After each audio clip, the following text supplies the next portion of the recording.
Why not 175 175 సీట్లు ఎందుకురా why? ఇదే మన ముఖ్యమంత్రి వైఎస్ఆర్ పార్టీ అధినేత జగన్ అన్న మాట. పేపర్ తిరగేసిన, టీవీ రిమోట్ నొక్కేసిన ఇదే ప్రసంగం. ఈ మాట మీదే మొత్తం చర్చ అంతానా? జగన్ 175 అంతుంటే వైసీపీకి 25 ఎక్కువని ప్రతిపక్షాలు ప్రశ్నిస్తున్నాయి. బటన్ నొక్కి బీదా బిక్కి జనానికి డబ్బులు వేయడమే జగన్ పనిగా ఎట్టించుకున్నాడు. అభివృద్ధిపైన పెద్దగా దృష్టెట్టినట్టు కనబడలేదు. లబ్ధిదారుల మీదనే కోటి ఆశలు ఎట్టించుకున్నాడు.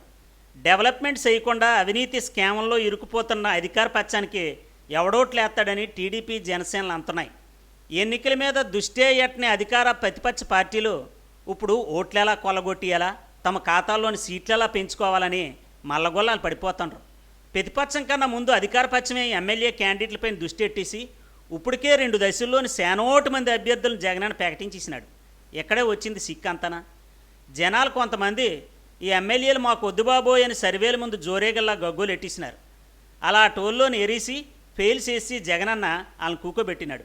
మరికొంతమందిని సెంటర్లు మార్చేసి పరీక్షలు రాయమంటాడు.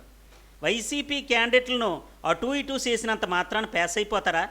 ఇక్కడ ముద్దయిపోయినోడు అక్కడ మెరిట్ అయిపోతాడని ప్రతిపక్షాలు ప్రశ్నిస్తున్నాయి.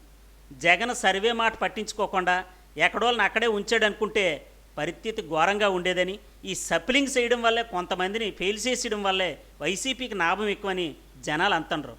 అదేనండి, లాభం అంతే కేసరూపంలో కాదు, పోటీ చేసిన అభ్యర్థులు గెలిచేస్తారన్నమాట.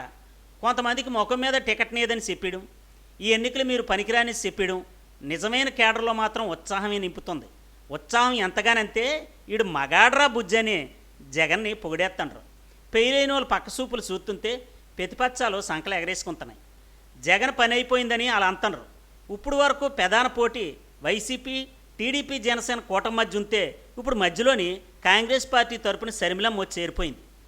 తిముక పోటీ మధ్య వైనాట్ 175 సక్సెస్ అవుద్దా, లేకపోతే ప్రతిపక్షాలు ప్రసారం చేస్తున్నట్టు ఫెయిల్ అయిపోద్దా జనమే తేల్చాల.